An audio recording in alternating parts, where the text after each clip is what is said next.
감사합니다. 오늘 하나님께서 저와 여러분에게 주시는 말씀은 우리 출애굽기 25장 23절에서 30절 말씀, 우리 진설병을 두는 상에 관한 말씀, 진설병에 관한 말씀을 나누려고 합니다.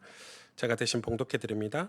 너는 조각목으로 상을 만들되 길이는 2규빗, 너비는 1규빗, 높이는 1규빗 반이 되게 하고 순금으로 싸고 주위에 금테를 두르고 그 주위에 손바닥 넓이만한 턱을 만들고 그 턱 주위에 금으로 테를 만들고 그것을 위하여 금고리 넷을 만들어 그 네 발 위 네 모퉁이에 달되 턱 곁에 붙이라. 이는 상을 맬 채를 꿰 곳이며 또 조각못으로 그 채를 만들고 금으로 싸라. 상을 이것으로 맬 것이니라. 너는 대접과 숟가락과 병과 붓는 잔을 만들되 순금으로 만들며 상 위에 진설병을 두어 항상 내 앞에 있게 할지니라. 아멘. 아멘. 여러분 하나님의 은혜로 충만한 시간 되시길 바랍니다.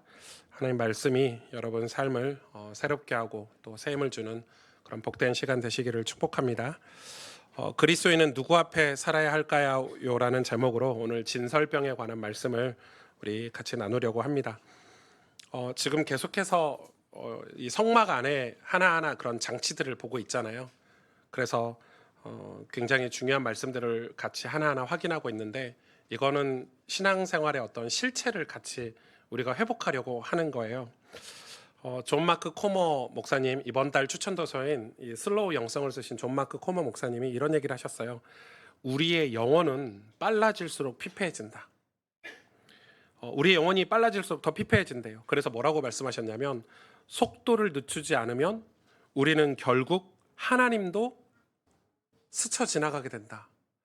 이런 말씀, 제가 이 책을 2023년도, 2년도, 3년도 이 책을 처음 읽었는데 이제서야 여러분에게 소개하지만 그때 읽으면서 엄청 위로받은 책이거든요. 한번 꼭 읽어보세요.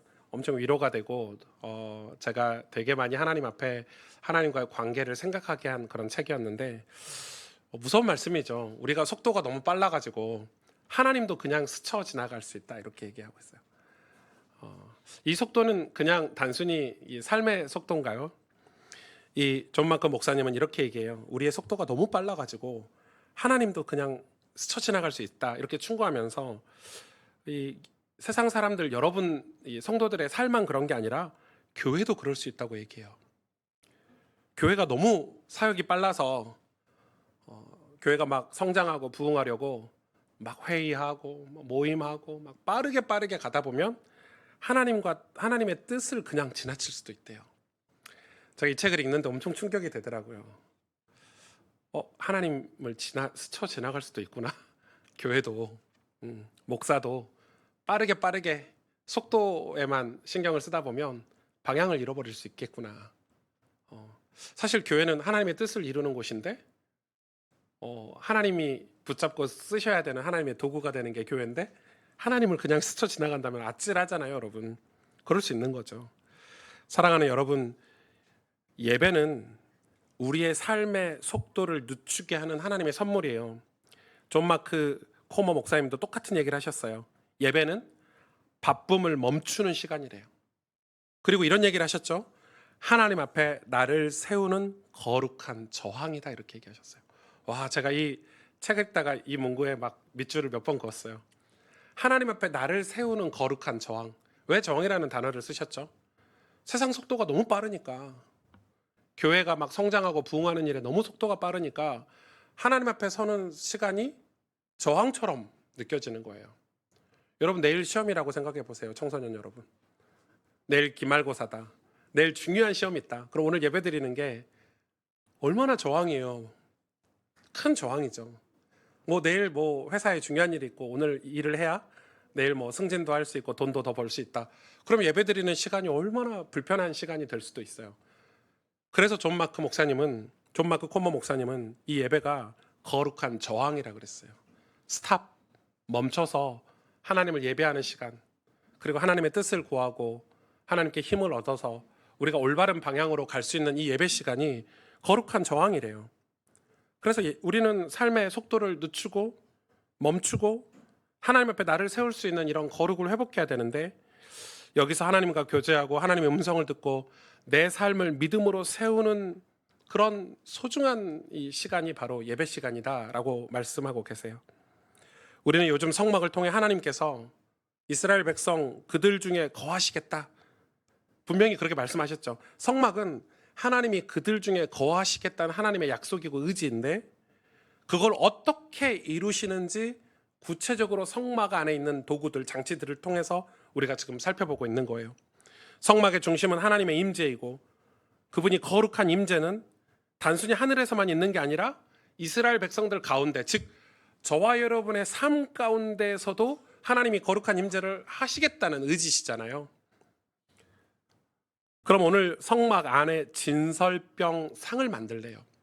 이 상은 이 사진에 보면 그냥 제사상이에요. 금으로 만든 제사상인데, 여기 위에 뭘 올려두냐면 저 진설병이라는 떡이죠. 떡 12덩이를 이렇게 올려놓는 거예요. 굉장히 뭐 별거 아닌 것 같이 보이지만 조그맣죠. 사실 오늘 말씀해 보면 저기가 이제 짊어지고 갈 수 있도록 어깨에 메고 갈 수 있는 장치도 있는데, 그게 좀 빠진 사진이기는 해요. 그냥 평범한 상이에요. 상 위에 12지파를 상징하는 진설병.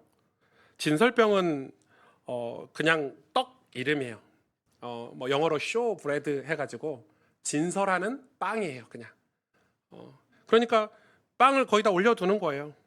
근데 뭐라고 말씀하시냐면, 오늘 본문 30절에 상 위에 진설병을 두어 항상 내 앞에 있게 할지니라, 이렇게 얘기하고 있어요. 이 상 위에다가 이 12덩이의 빵을 올려둬서, 떡을 올려둬서 항상 그 떡이 하나님 앞에, 내 앞에 있게 할지어다, 이렇게 말씀하고 계세요. 이 단순해 보이는 진설병이 여러분 사실 엄청나게 깊은 복음적 상징이 다 담겨져 있어요. 저와 여러분이 오늘을 사는 우리 신자들이잖아요. 신자들의 삶에 매우 실제적인 도전과 위로를 주는 말씀이 될 거예요. 하나님 앞에 항상 두는 떡, 이건 단지 제사의 일부가 아니라 바로 우리의 삶, 예수 그리스도와 연합한 우리의 존재, 우리가 믿음으로 사는 믿음의 백성들을 하나님 앞에 두는 것을 상징해요. 자, 그러면 이 진설병은 이 성소 안에 있는 상, 진설병 상 위에 매주 놓이는 12개의 떡이에요. 근데 이 떡은 단순한 음식이 아니에요. 이 이스라엘의 12지파 전체를 대표하는 각 떡이에요. 그러면 여러분, 이 떡을 진설병 상 위에 올려둔다는 것은 이 12지파의 존재가 항상 하나님 앞에 놓인다는 그런 상징이겠죠. 레위기 24장 5절에서 9절에 이 진설병에 대해서 자세히 설명을 하고 있는데, 특별히 8절에 보면 이렇게 기록하고 있어요. 안식일마다 이 떡을 여호와 앞에 항상 진설할지니 이는 이스라엘 자손을 위한 것이요 영원한 언약이니라, 이렇게 말씀하셨어요. 그러니까 이 진설병이라는 떡을 매주 새롭게 안식일 때마다, 오늘로 말하면 주일마다 새롭게 교체해서 거기다 올려놔야 된다는 거예요. 진설해야 된다는 거예요. 이 12지파를 상징하는 떡이 매주 새롭게 하나님 앞에 진설돼야 된다는 거예요. 그리고 레위기에 보면 또 하나, 이 떡은 그 거룩한 장소에서 제사장만 먹을 수 있어요. 제사장만 먹고 사라져요. 그럼 제사장이 먹고 새로운 떡이 또 올라오는 거죠, 매주. 그렇다면 이 12지파를 상징하는 떡이 매주 새롭게 하나님의 성소, 즉 하나님의 임재 가운데 왜 올려져 있어야 하는가? 이제 그게 우리한테는 이 궁금한 질문이 되어야 되죠. 12지파 이 떡이 왜 그 진설병 상 위에 이렇게 매주 새롭게 업데이트돼서 이렇게 올려져 있어야 하는가? 이 떡은 바로 예수 그리스도의 그림자였어요. 예수 그리스도를 상징하는 예표예요. 즉 여러분, 이스라엘 백성을 12지파로 나누셨잖아요. 12지파는 이스라엘 전체, 구원받은 전체 하나님의 백성을 상징하는데, 이 12지파가 하나님과 함께하는 삶, 즉 하나님의 임재가 있는 삶을 살기 위해서는 뭐가 필요하죠? 중보자가 필요해요. 중보자. 하나님과 인간 사이를 연결할 수 있는 중보자가 필요해요. 예수님은 그래서 뭐라고 말씀하셨어요? 요한복음 6장 35절에 나는 생명의 떡이니, 이렇게 말씀하셨고, 누가복음 22장 19절에 이것은 너희를 위하여 주는 내 몸이니라. 떡을 떼주시면서. 그러니까 떡이 예수님의 몸이라 이거예요. 이걸 먹어야 된대요. 예수님이 십자가에 달려 죽으시고 부활하신 그 예수 그리스도의 몸을 우리가 먹어야 우리가 구원을 받는다라고 말씀하셨는데, 그러면 이 진설병은 하나님 앞에서 우리를 위한, 우리를 구원하고 이스라엘 백성을 위한, 우리를 구원하시기 위한 그리스도의 존재, 그리고 우리를 위한 예수 그리스도의 헌신, 그리고 우리와 하나님 사이의 중보를 상징하는 거겠죠. 이 진설병이. 출애굽기 25장 30절에 보면, 오늘 본문이죠. 이 굉장히 중요해서, 그러면 이 상위의 진설병을 두어 항상 내 앞에 있게 할지니라 이렇게 하고 있어요. 이 말씀의 핵심은 항상 내 앞에 있게 하라는 거잖아요. 뭐가요? 예수님을 상징하는 진설병이 내 앞에 있게 하래요. 여러분, 왜 예수님을 상징하는 진설병이 항상 하나님 앞에 있어야 돼요? 그러면 예수님을 믿고 예수님 안에 있는 이스라엘 백성들, 즉 중보자의 힘을, 도움을 받아서 하나님 앞에 나아갈 하나님의 백성들이 항상 하나님 앞에 있을 수 있으니까. 자, 엄청 중요하죠. 이것은 지금 제사장들이 떡 바치는 행위, 그냥 제사, 이런 행사가, 이런 이 제사법이 아니에요. 이스라엘 전체가 하나님 앞에 살아있는 존재로 놓여 있다는 걸 얘기하는 거예요.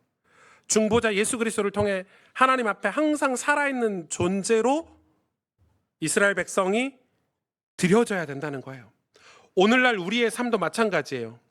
그리스도 안에서 살아가는 저와 여러분 보고 사도 바울은 로마서 12장 1절에 뭐라고 얘기합니까? 너희 몸을 하나님이 기뻐하시는 거룩한 산 제사로 드리래요.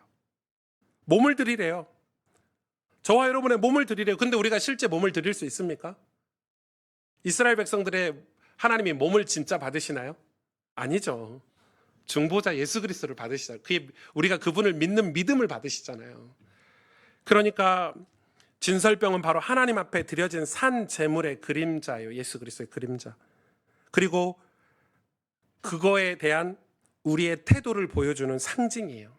우리가 하나님 앞에 살아갈 거야 라는 이런 태도를 보여주는 상징이에요. 그래서 여러분, 이 떡이 이 진설병 상 위에 있는 한 이스라엘은 하나님 앞에 있는 거예요. 이해가 되시죠? 이 떡이, 이 빵이, 이 진설병이 그 상 위에 있으면 하나님은 내 백성이 내 앞에 있다라고 생각을 하시는 거예요. 만약에 그 떡이 말라가거나 안식일마다 교체가 되지 않거나 막 그 떡이 부패하고 썩거나, 그럼 어떻게 되죠?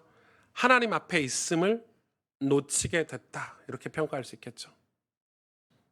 그래서 안식일마다 떡을 새롭게 교체함으로써, 떡을 드림으로써 이스라엘 백성이 하나님 앞에 있다는 것을 하나님은 의식하고 계시는 거예요. 그래서 이 떡을 또한 교체뿐만 아니에요. 이 떡이 만약에 온전하지 않았다, 여러분 오늘 본문에는 없지만 레위기에는 이 떡 만드는 방법도 하나님이 가르쳐 주셨어요. 뭐 고운 에바가루, 뭐 센치, 미터, 뭐 오늘 상에 보시면 알겠지만 떡이 똑같은 사이즈예요. 만약에 여러분 어떤 지파가 나 이번 달에 농사가 잘 돼가지고 빵을 더 큰 걸 드려야 돼 하나님 앞에. 여기 빵에다가 뭐 다른 걸 뭐 첨가해가지고 뭐 오레오 같은 과자도 첨가하고 뭐 딸기도 첨가하고 이렇게 드려야지. 아니요, 하나님 그것도 안 받으세요. 하나님이 말씀대로 만들라고 한 그대로 그걸 받으세요. 그게 무슨 뭘 얘기할까요? 예수님의 십자가에서 죽으시고 부활하심이, 예수님이 이 땅에 오심이 다 말씀대로, 예언대로, 약속대로 이루어졌기 때문이에요. 그것대로 이루어져야, 약속대로 이루어져야 우리가 구원이라는 걸 받을 수 있어요. 예수님이 말씀대로 이 땅에 오셨고, 말씀대로 십자가에 죽으셨고, 말씀대로 3일 만에 부활하셨고, 하나님 말씀대로 승천하셨고, 말씀대로 성령을 우리에게 보내주셨던 것처럼 우리가 하나님 말씀대로 이루어진 구속사의 역사를 우리가 믿음으로써 우리가 구원을 받게 되는 거예요. 그래서 이 진설병, 이 떡도 하나님 말씀 그대로 만들어야 돼요. 하나도 변형을 시켜서는 안 되는 거예요. 그래서 그걸 온전한 떡을 드려야 돼요. 그럼 이스라엘 백성들이 막 교만해지고 막 분주하고 바빠서 떡 만들 때 하나님 말씀 분명히 계명에 이렇게 만들라고 주신 계명을 놓쳐버렸다. 그리고 떡을 자기 마음대로 만들었다. 그럼 그 떡은 받으시지 않으신다는 거예요. 그럼 이스라엘 백성이 하나님 앞에 살아가지 않는다는 거죠. 그래서 우린 질문해야 돼요. 나의 삶이, 우리의 삶이 지금 하나님 앞에 있는가? 그럼 하나님 앞에 있는가라는 걸 질문했을 때 그 실체는 뭐예요? 실체는 이 진설병이에요. 오늘날로 말하면 예수 그리스도로 말미암아 드리는 우리의 예배, 예수 그리스도로 말미암는 우리의 말씀과 기도, 이 실체가 있어야 돼요. 이 실체로 하나님 앞에 진설된 하나님 앞에서의 삶을 살아가고 있는가? 우린 질문할 수 있어야 돼요. 실체가 없다면 우리가 하나님 앞에 산다는 것은 거짓일 수도 있겠죠. 실체가 없는데, 그러면 오늘 말씀에 이 본문 30절에 하나님 앞에 두라 이 말씀 있잖아요. 하나님 앞에. 이게 히브리어로 파나이라고 해요. 파나이. 근데 이게 이 번역을 좀 잘했으면 좋았을 뻔했어요. 이 파나이가 정확한 직역을 하면 하나님의 얼굴 앞이라는 뜻이에요. 여러분 물론 오승주 앞이나 오승주 앞이나 오승주 목사 얼굴 앞이나 똑같아요. 앞에 가는 건. 근데 조금 뉘앙스가 다르죠. 여러분 다윗이 얼마나 모세, 오경 이 율법을 자기 삶에 적용을 잘했는지 다윗의 시편을 보면 하나님의 얼굴빛을 우리에게 비춰주시고, 그러니까 지금 하나님은, 이 다윗은 하나님의 모세 오경을 얼마나 사모하고 이 말씀을 정확히 자기 삶에 적용하고 살았는지 우리 이 말씀을 하나도 놓치지 않았다는 걸 알 수 있어요. 다윗의 시편 같은 경우는 다 배경이 모세 오경의 근간에 뿌리를 두고 있어요. 약속에, 하나님 약속에. 얼굴빛을 내게 비춰달라. 내가 그 얼굴빛을 사모하고 그 얼굴 앞에 살아가겠다. 이 다윗이 엄청난 고백을 하죠. 그러니까 이 파나이는 하나님 앞에 진설병을 두라 이 말은 하나님 얼굴 앞에 두라 이렇게 직역을 할 수가 있어요. 자, 하나님의 임재 앞에 사는 삶, 그것은 단순한 신앙생활이 아니죠. 하나님 얼굴 앞에 우리 인생을 둔다고? 이스라엘 백성이 하나님 얼굴 앞에 자기 삶을 둔다고? 이건 뭐죠? 하나님께 숨기지 않는 삶이에요. 여러분 하나님 얼굴 앞에 있는데 어떻게 숨겨요? 하나님 얼굴 앞에 있는데 하나님이 눈동자로 보고 계시고 냄새도 맡으시고 말씀하시는 거 다 코앞에서 듣는데, 그래서 여러분 이스라엘 백성이 하나님 앞에 숨기지 않는 삶, 숨겨지지 않는 삶, 즉 정직한 삶이죠. 그리고 늘 마음을 열어두는 삶을 얘기해요. 여러분 우리가 구원받는 첫 번째 조건이 뭐예요? 하나님 앞에 우리의 모든 삶이 다 까발려지는 거잖아요. 우리의 죄가 말씀 앞에 다 까발려지는 거죠. 사람들에게는 다 속일 수 있지만 하나님 앞에서 우리의 마음이 다 오픈되는 거 아닌가요? 거기서 시작되잖아요. 하나님 앞에 우리의 모든 게 다 숨겨지지 않는 삶. 하나님 우리를 다 일거수일투족 다 보시고 우리의 연약함도 우리의 부족함도 다 보시는 삶. 그래서 내가 너를 위해서 십자가의 보혈을 흘렸어서 그 보혈의 피로 우리를 덮어주시고 우리를 용서해 주시고 우리를 받아주시는 거잖아요. 우리가 회개할 때. 그러니까 하나님 얼굴 앞이라는 뜻은 숨겨지지 않는 삶을 얘기해요. 진설한 삶, 진설되다, 진열되다 이렇게 말할 수도 있겠죠. 하나님 앞에. 그래서 시편 16편 8절에 다윗은 이렇게 얘기하죠. 내가 여호와를 항상 내 앞에 모심이여 그가 나의 오른쪽에 계심으로 내가 흔들리지 아니하리로다. 다시요. 내가 항상 여호와를 내 앞에 모심이요. 내 앞에. 하나님을 내 앞에, 내 얼굴 앞에, 주님 앞에 진설된 삶을 얘기하잖아요. 그가 나의 오른쪽은 유대 민족 중에 오른쪽은 뭐예요? 가장 중요한 곳을 이야기해요. 이 위치가 아니에요. 그러니까 이렇게 번역을 해도 돼요. 그가 하나님이 나의 가장 중요한 곳에 계심으로 내가 흔들리지 아니하리로다. 여러분 이 성경 구절 어디서 보셨나요? 우리 교회가 신방 갈 때 액자 들고 가는데 그 액자에 적힌 성경 구절이잖아요. 제가 개척 초기에 신방 액자 만들 때 고민했어요. 어떤 성경 구절을 넣을까? 그래, 내가 제일 좋아하는 거, 우리 교회가 가장 앞으로 이 목회할 때 이 붙잡아야 될 말씀을 넣어야 되겠다 해서 이 성경 구절을 넣은 거예요. 엄청 중요하죠. 이 진설병은 그래서 주일 예배 때만 놓는 거지만, 안식일 때만 교체를 하잖아요. 놓지만 항상 주중에도 놓여 있죠, 하나님 앞에. 그 말은 항상 주야로 우리의 삶 전체를 하나님 앞에 오픈하고 사는 거예요. 하나님 앞에서 살아가는 거예요. 우리의 삶 모든 영역, 여러분의 직장, 가정, 학교, 우리 인간관계 속에서 우리는 진설된 존재로 살아가야 된다. 하나님 앞에 진설된 존재로 사는 삶은 두 가지 열매를 맺어요. 첫째는 굉장히 중요하죠. 의식이에요. 어떤 의식이냐? 하나님 앞에 있다는 사실을 늘 의식하고 사는 거예요. 우리가 하나님 앞에 있다는 사실을 늘 기억하고 사는 거예요. 왜? 그 진설된 빵 하나로 이스라엘 백성들은 우리가 하나님 앞에 있지. 우리는 하나님 앞에 살아가고 있지. 하나님 얼굴 앞에서 살아가고 있지. 이걸 의식하는 거예요. 그 의식이 우리의 인생의 방향성을 정해요.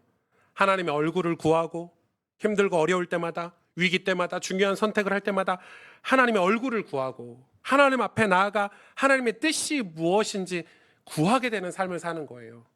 여기서 한 가지 더 있어야 될 게 바로 실체예요. 실체. 의식과 방향성의 실체가 있어야 되는데, 의식과 방향성을 유지하기 위한 실체가 바로 안식일마다 새롭게 올려드리는 진설병인 거예요. 그게 뭐예요? 오늘날 예배죠. 예배. 예수 그리스도로 말미암아 드리는 예배, 예수 그리스도 이름으로 기도할 수 있는 기도, 예수 그리스도 이름으로 말미암아 하나님께 드리는 예물과 헌신과 헌금일 수도 있겠죠.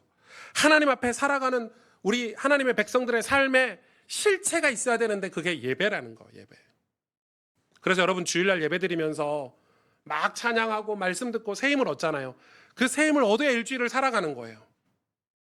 그리고 일주일 동안 살면서도 여러분 삶 속에 구석구석에 성경 공부라든지 묵상하는 시간이라든지 기도하는 시간을 넣어서 그 실체로 인해서 여러분의 남은 삶에 하나님 앞에서 삶을 살아갈 수 있는 원동력이 되는 거예요.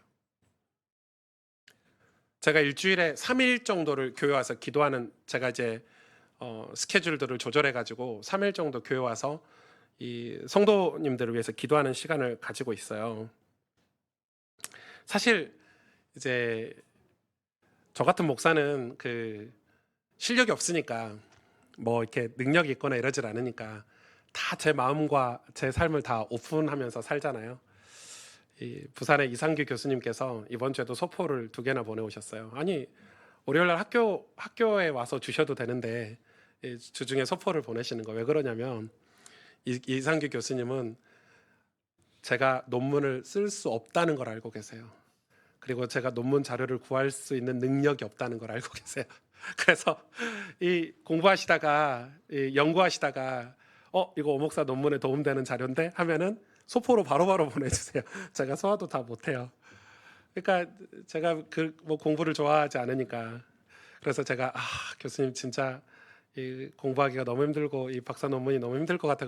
이걸 우리 모든 교수님들이 다 알고 계세요. 학교의 모든 교수님들이 저를 다 불쌍히 여기시고 제가 못한다는 걸 아시고 너무 많은 도움을 주고 계세요. 사랑받고 있죠. 우리는 하나님 앞에 일해야 돼요. 그렇다고 뭐 제가 목회를 잘합니까? 저도 우리 성도님들을 위해서 뭔가 할 수 있는 게 뭐가 있을까 했는데, 실체가 있어야 되잖아요. 그건 기도죠. 기도. 물론 설교를 준비하고 말씀을 잘 풀어서 말씀을 잘 해석해 주는 게 가장 좋은 목사라고 생각이 들어요. 그런데 그것도 있지만 저한테는 기도도 중요한 거예요. 우리 성도님들의 이름을 아뢰는 그 시간, 그래서 제가 주중에 한 3일 정도는 교회에서 한 2시간 정도씩 기도를 하는데, 이건 저한테는 실체죠. 근데 여러분, 저도 일이라는 게 생길 수 있고, 뭐 아이가 아플 수도 있고, 뭐 갑자기 뭐 레포트를 내야 될 수도 있고, 그러면 이 기도 시간을 패스할 경우가 종종 있어요. 기도할 시간이 패스가 되면 어떻게 되죠? 실체가 사라지니까 그 기도로 인해서 얻는 기쁨과 실제 일어나는 그런 영적인 일들이 다 사라지겠죠. 반대로 제가 와서 기도하고 나면 한 2시간 기도하고 나면 그 기쁨, 그 성도님들을 위해서 기도한 그 보람 뿐만 아니라 하나님께서도 제 기도를 들으시고 일하시고 역사하시는 그 믿음의 역사들, 여러분 실체는 그렇게 중요해요. 그래서 그런 기도들이 쌓여가지고 역사가 일어나고 여러분 응답이라는 게 있는 거잖아요. 여러분 그래서 실체는 우리의 의식과 방향성을 이끌어가요.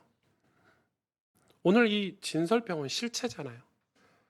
200만 명이 넘는 이스라엘 백성들이 다 하나님 앞에서 살 수 있도록 만들어주는 실체. 예수님은 십자가에서 자신을 찢어서 우리에게 주셨어요. 그리고 우리 안에 거하시면서 하신 말씀이 있어요. 마태복음에 이제는 너희가 세상의 빛이다. 이젠 너희가 세상의 소금이다. 이렇게 말씀하셨어요. 그러면 이 말씀은 우리 스스로 빛이 되고 우리 스스로 소금이 되라는 말씀이에요? 아니죠. 우리가 노력하면 빛이 될 수 있고 노력하면 소금이 될 수 있다는 말이 그런 말씀이 전혀 아니에요. 그리스도이신 떡이자 그리스도에서 살아가는 우리 자신의 모습을 얘기하는 건데, 즉 중보자 되신 그리스도께서 하나님과 우리 사이를 가깝게 교제할 수 있도록 만들어 놓으셨기 때문에 빛 대신 하나님, 소금 대신 하나님이 우리네 삶에서 드러나는 거예요. 엄청 중요하죠. 우리가 하나님 앞에서 살 수 있기 때문에 하나님이 우리 가운데 거하심으로 하나님의 성품이, 하나님의 능력이 우리를 통해서 드러나는 거예요. 그래서 너희는 세상의 소금이다, 너희는 세상의 빛이다, 이렇게 말씀하고 계시는 거예요. 우리가 이 세상 가운데 진설된 삶, 즉 하나님 앞에 정결히 드려진 삶을 살아갈 때 우리는 그래서 세상을 살리고 하나님께 영광 돌리는 자가 될 수 있는 거예요. 저와 여러분이 하나님의 얼굴 앞에 있는 존재가 된다면 그 앞에 항상 우리의 삶이 놓여 있기 때문에 거룩함이 회복될 것이고 순결이 유지될 수 있고 복음이 증거될 수 있는 거예요. 여러분 이건 중요해서 제가 가로넣기 넣어놨어요. 거룩함, 순결, 복음, 이게 하나님의 성품이에요. 그래서 그리스도인은 이처럼 하나님 앞에 살아가는 자들을 말하는 거예요.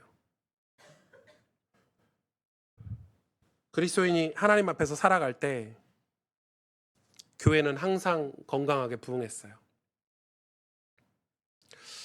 여러분, 제가 아무리 생각하고 책도 많이 보고 설교도 많이 듣고 목사니까 제가 지난 제 과거를 이렇게 뒤돌아보면 그래도 사람이니까, 목사로서 말고 사람으로서 하나님의 그 신실하신 인도하심을 부정하는 말이 아니라 인간적으로 후회하는 때가 있거든요. 내가 그때 왜 그랬을까? 내가 그때 왜 그런 선택을 했을까? 내가 왜 그런 일을 했을까? 이런 후회가 있어요. 근데 그때는 항상 그때를 되돌아서 생각해 보면 그런 때는 하나님 앞에서의 판단이 아니었어요.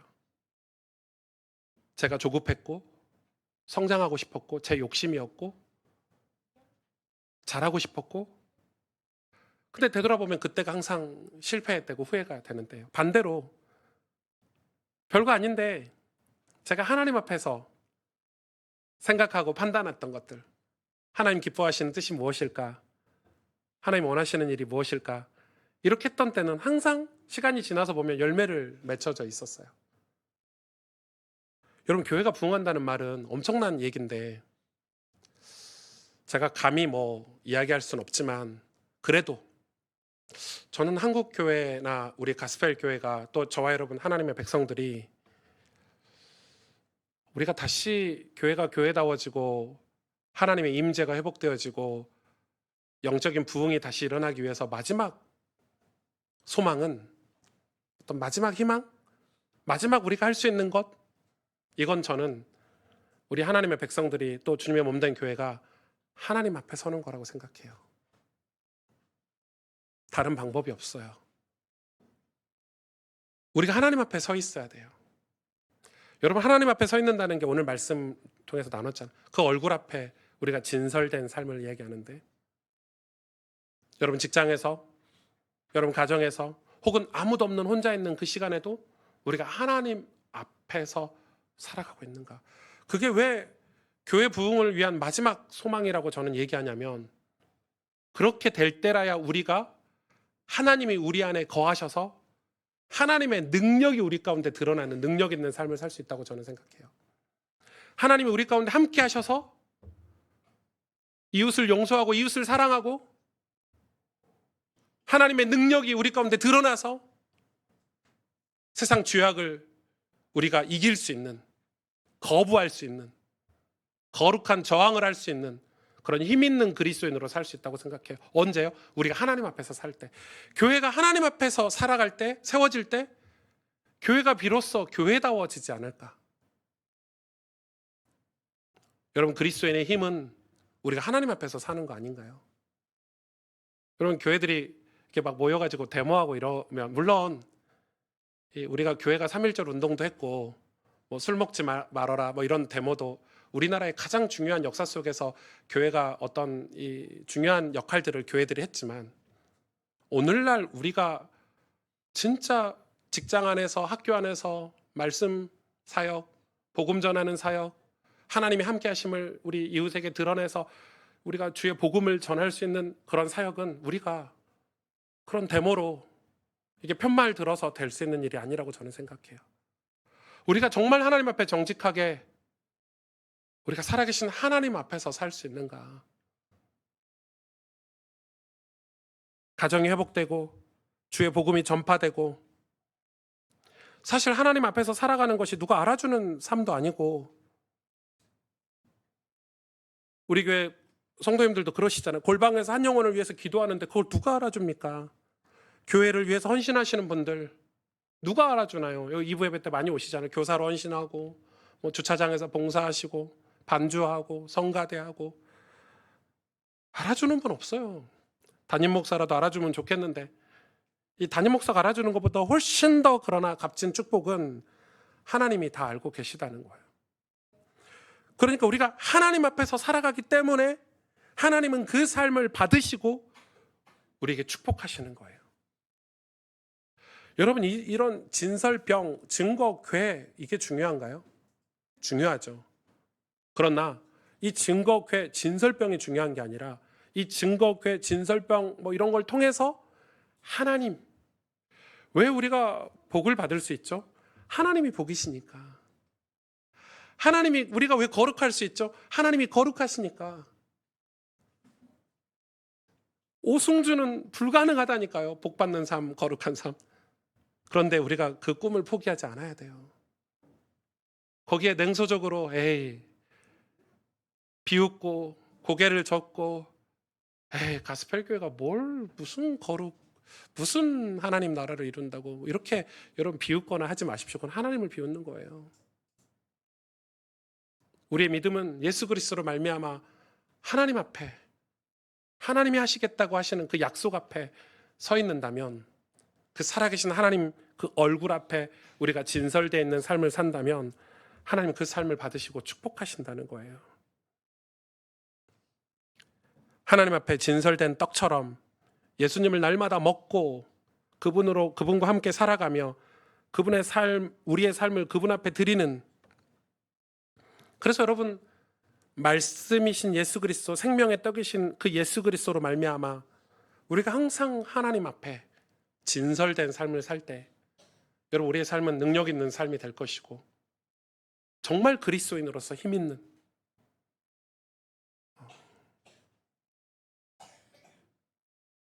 정말 예수님이 우리를 축복하신 것처럼 너희가 세상의 복이다, 너희가 세상의 빛과 너희가 세상의 소금이다라고 하는 그런 정말 아름답고 힘 있는 그런 그리스도인의 삶을 살 수 있지 않을까.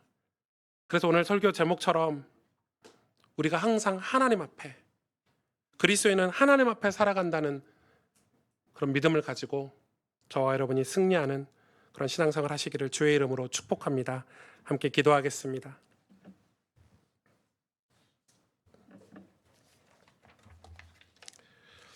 오늘 말씀을 가지고 우리가 함께 기도했으면 좋겠어요. 우리는 혹시 하나님도 그냥 스쳐 지나가는 그런 바쁨, 그런 속도로 살아가고 있지는 않는가? 목사인 저도 하나님을 스쳐 지나갈 때가 참 많았던 것 같아요. 그래서 하나님께 너무 죄송하고 또 후회스럽고 이럴 때가 많아요. 우리의 삶을 하나님 앞에 진설하고 정말 하나님이 우리가 하나님 앞에서 살아가는 존재로, 여러분 우리가 축복받는 길은 하나님과 함께해야 축복을 받을 수 있기 때문에, 하나님 우리 가운데 거하셔야 우리가 죄와 싸워서 승리할 수 있기 때문에, 하나님의 영광을 맛보기 위해서는 하나님과 함께하는 삶이라야 가능할진데, 그러려면 우리가 오늘 그 하나님 앞에 진설된 진설병 예수 그리스도, 그분과 함께 하나님 앞에 진설된 삶을 살아야 된다는 거예요.